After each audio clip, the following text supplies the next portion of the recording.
Oh my, so soon? It's time for Botcon! So already that eponymous time of the year is upon us once again, where grown men try to justify their reasons for buying a $300 box set worth of repaints.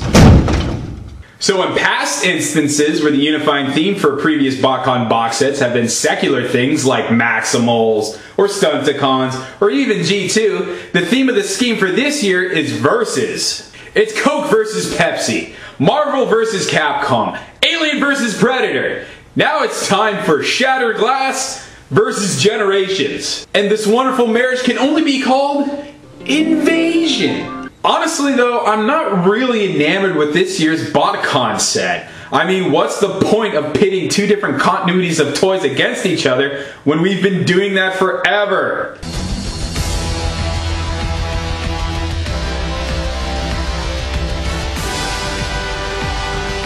Even though I really have enjoyed the Botcon set for Shattered Glass and the accompanying fiction for it has been really fun to read as well, it still seems like a bad idea to have all these similar characters running around in the same continuity where things can get really confusing. Seriously, think about it! That would be like if me, the Generations version of Rave 9, teamed up with my Classics version and my Henkei version, so we could fight the evil Shattered Glass Rave 9! Hey, I'm called Rave 10, and what is it exactly I do in this universe? Toy reviews. Seriously? Uh-huh. I am appalled.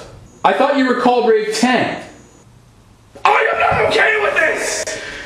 Why are you people encouraging him? In my universe, I'm forced to do bad movie reviews. They all suck and hurt like hell. But that's nothing compared to the pain of having to do toy reviews.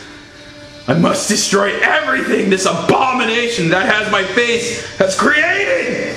So guess what? I'm gonna put on a movie that's gonna destroy your minds, shred your soul to tattered remains, and the last face you'll see that you'll have to thank for it will be...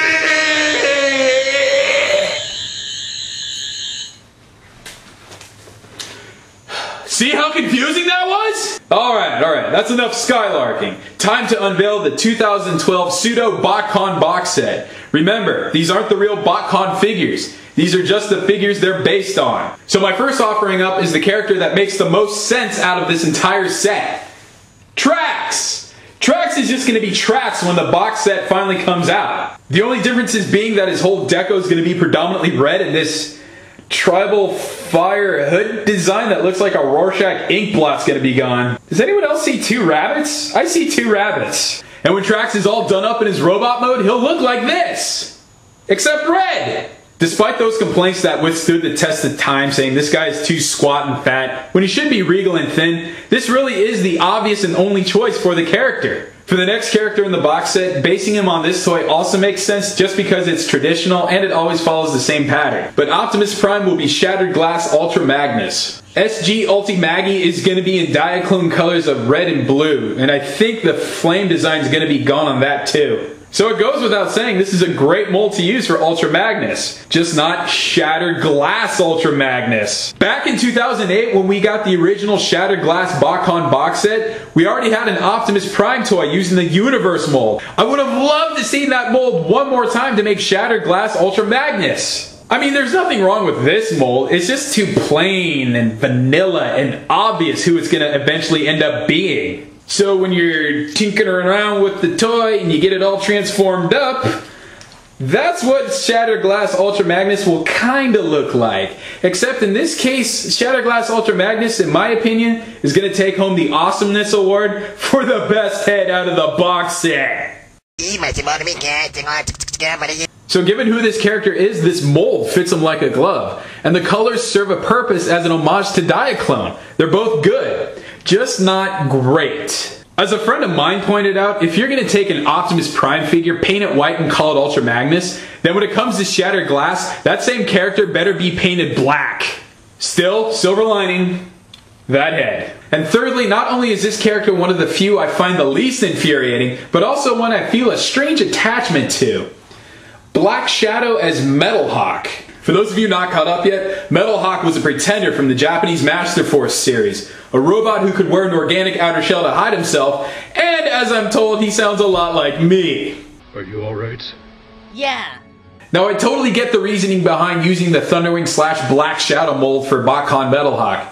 Thunderwing himself used to be a pretender back in the day. Well, the other added bonus side effect to this is that those Thunderwing weapons and accessories are also going to be on Metalhawk, which means he's going to be one loaded out BAMF. Guns everywhere! 2 guns that combine right here on the shoulder. This drone accessory, don't do nothing. Hey, it's there though, I'll use it. And the cool thing too, it'll be a new head on this guy to represent his pretender shell with a human face. Weird, but I'll take it. I am definitely looking forward to this one. This is going to be my favorite release out of this set. No, Rave 9. On the day we meet, the honor shall belong to Metalhawk for allowing us to use the awesome power of your voice. Oh, Metalhawk, get out of here, you crazy kid. Listen to this guy. Alright, it was inevitable at this point, but this is where we start wading into darker waters, where things make much less sense. Can you guess who this is? It's the Special Ops Jazz mold, which will be repurposed to make Shattered Glass Treadshot. Who the hell's Treadshot, I hear you say? Well, good question. In the fiction from the comics, Treadshot was the one-time ally of Ultra Magnus before the Great War divided up the Cybertronians into Autobots and Decepticons. So as far as alt modes go, you can't do no better than Jazz. Just slick, sexy. Look at that. I'd be a Decepticon if I could turn into this. Now it's when I get to robot mode that I'm starting to get some mixed emotions about this Botcon set that are making me quite irritable. So, this is what Special Ops Jazz looks like, which means this is what Shatterglass Treadshot more or less is gonna look like. Special Ops Jazz has these speakers because it was well established in the series that he was a music lover, plus it's an homage to one certain episode from the G1 series. Treadshot, don't know a damn thing about the guy. Does he love music? I don't know. But guess what? He's gonna have the speakers now because that came with the Jazz mold. And that's fine. Certain figures from Botcon sets inherit certain other accessories. In this case, speakers. Now that's not the problem. The problem is Treadshot is gonna get the music-based accessories when the next figure doesn't get any of that. Now this is gonna be one of the biggest disappointments about the 2012 Botcon set. Do you know who this is supposed to be? This is gonna be Soundwave. Now, in his long, illustrious career as a Transformer, Soundwave has been many a thing. A tape deck, a stealth bomber, a satellite, a Mercedes-Benz, so on and so forth. But none of them have been a soccer mom van. Why did they feel it was necessary to dust off this mold for Soundwave? The panel lining alone on this guy saps all credibility. So you get Soundwave all transformed up, and he's gonna look like this. Which is not bad, if you want him to look like Ironhide. Personally, I'd rather have him look something like this. Just all of my... What? Just all of it! What is this? Not you, Ironhide, you're good. I like you. You're awesome. Just not as Soundwave. I don't like you as Soundwave! So finally, at the end of it all, at the darkest part of our hour, I present to you the biggest betrayal of the 2012 Botcon set. Bludgeon, who will be Gigatron, aka Overlord. Now Gigatron or Overlord, whatever you prefer, was the granddaddy of all Duocons. He was one massive SR-70 Blackbird and tank that when combined with their 2 Power Masters formed a giant robot that could almost stand the height of Fort Max, I think, or Scorponok. He was up there, he was pretty big. And the reason this one, out of all the others, hurts the most is that I got my hopes up. I've been saying for the longest time that I think Tidal Wave from the Unicron trilogy would have made a perfect Overlord. But instead we get just a half representation. Bludgeon is a fantastic toy with some great gimmicks. The problem is though, he doesn't have enough diversity in his mold to support the Overlord character. When he's done up in the right colors, I can see this guy as one part of Gigatron, but just one part. If you're excluding all the others, then your mold better be spectacular to support the character. Bludgeon unfortunately can't cut it. So Gigatron, all transformed up, is more or less going to look like this. He'll have a new head, but he'll still have that bug-eyed, creepy chest plate and all this pseudo samurai armor, all these hanging tank tread pieces, skeletal limbs, and the pronged toes. Yeah, that's what I think of when I see Overlord. You know, this Botcon set's really a mixed bag. There's more bad than good in my opinion this year around, and it feels like they really didn't pull off the theme they were going for. And as a completionist, I'm only gonna buy this set twice. So yeah. What about you, Evil Me? Do you have... Oh. Right, I left you frozen in time. Hold on there, let me just reverse the polarity and get you out of there. So sorry about that, I feel bad, I truly do.